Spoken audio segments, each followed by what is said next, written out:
Bienvenue à tous. Aujourd'hui, nous allons nous attaquer à la réalisation d'un TP sur Kubernetes pour descendre plus en profondeur sur toutes les fonctionnalités abordées dans ce cours. Pour réaliser ce TP, nous allons commencer avec l'installation de Minikube. Alors Minikube, c'est en fait une version allégée de Kubernetes. Ça vous permet de faire de votre ordinateur un cluster composé d'un seul nœud. Le but n'étant pas de refléter une infrastructure de production, mais bel et bien de pouvoir tester Kubernetes et ses fonctionnalités dans de petits projets sur votre machine en local. Alors, on se retrouve pour l'installation de Minikube sur la documentation officielle accessible sur kubernetes.io. Dans la rubrique Tâches, Outils d'installation, Installer Minikube, vous trouverez toutes les étapes à suivre en fonction de votre système d'exploitation. Dans le cadre de notre TP, nous nous intéresserons au système d'exploitation macOS. Le prérequis à suivre est de vérifier si la virtualisation est prise en charge sur macOS. Pour cela, nous exécuterons la commande suivante dans notre terminal.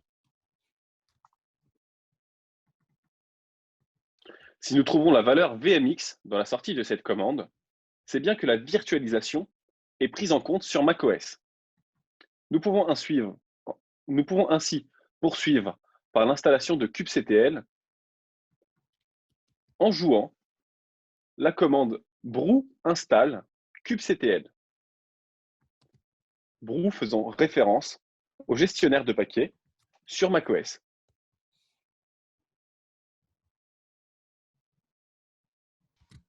L'installation déjà faite, nous pouvons tout de même vérifier la version sur laquelle nous nous trouvons actuellement sur notre machine en jouant la commande kubectl version avec l'option ---- client.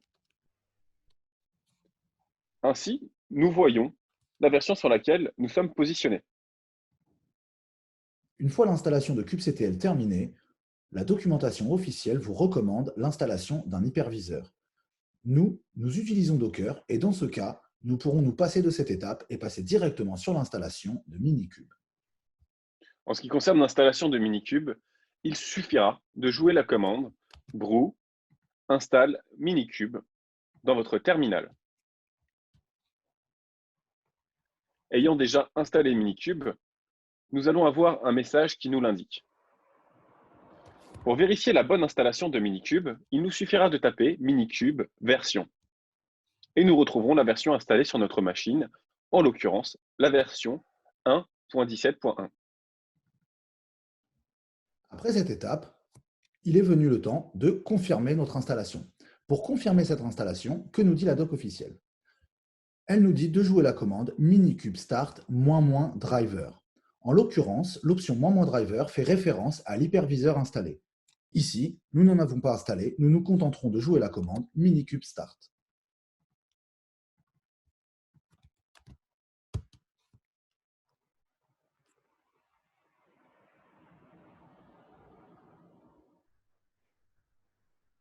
Nous nous retrouvons après les installations nécessaires à la première initialisation de Minikube. Minikube est lancé, donc nous allons pouvoir consulter maintenant le statut en lançant la commande suivante. Minikube status. Si tout se passe bien, vous devriez voir la sortie suivante. Et maintenant, descendons un petit peu plus en profondeur dans le cluster. Pour descendre un peu plus en profondeur dans le cluster, nous utiliserons kubectl. Mais qu'est-ce que kubectl? C'est une API qui vous permet d'avoir une interaction avec le nœud master et qui vous permet d'exécuter des commandes. Grâce à lui, vous pourrez inspecter des ressources du cluster, consulter des logs ou encore déployer des applications. Pour notre première commande kubectl, nous jouerons la commande kubectl describe node qui nous permettra d'avoir accès à l'ensemble de la configuration de notre nœud. On y retrouve un ensemble de pods qui sont lancés sur le nœud master. Une fois la commande kubectl describe node exécutée, nous pourrons voir la liste des nœuds suivants sur le cluster. Le premier qui va nous intéresser est celui-ci, etcd minikube. etcd est en réalité une base de données haute disponibilité de type clé-valeur. Il est utilisé pour stocker l'état du cluster. On retrouve également le composant Kube API Server, qui est un élément central du nœud master, car il est le point d'entrée et de sortie pour interagir avec le cluster. Vient par la suite le Kube Controller Manager. Le Kube Controller Manager est par définition le chef d'orchestre du cluster. Il permet de superviser les nœuds qui rejoignent et quittent le serveur. Il s'assure parallèlement que le cluster est toujours à l'état souhaité, état stocké dans la base de données etcd.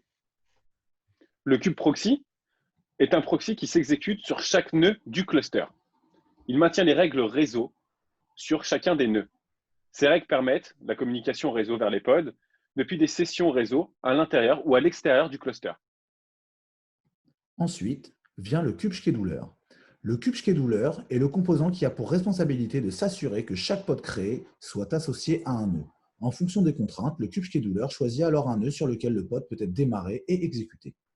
Le dernier composant, le Storage Provisioner, a la responsabilité, lui, de gérer tout l'espace pour tous les nœuds du cluster. Intéressons-nous maintenant à la commande Minikube Dashboard. Le dashboard fourni par Minikube nous permet non seulement de créer de nouvelles ressources depuis une interface graphique, mais également de pouvoir inspecter tout le cluster depuis un dashboard extrêmement bien fait.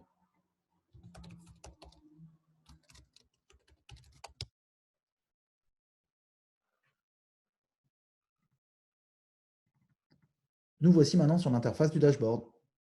Je peux voir ici qu'il y a un service en route dans l'espace de nom par défaut, qui est le service Kubernetes. Je vais pouvoir voir aussi également mes config maps, mes secrets et certaines informations sur mes classes de stockage. Si je clique maintenant sur mon service Kubernetes, je vais avoir quelques informations concernant la ressource, telles que l'espace de nom dans lequel elle se trouve, sa date de création, ou bien son ID, mais je vais pouvoir également obtenir toutes les informations concernant les pods. Depuis cette interface graphique, vous aurez également la possibilité d'ajouter des nouvelles ressources directement en cliquant sur le bouton « Créer une nouvelle ressource ». Ici, vous pourrez taper le contenu de vos fichiers de configuration YAML directement dans l'interface ou bien importer un fichier. C'est très pratique pour la création de nouvelles ressources.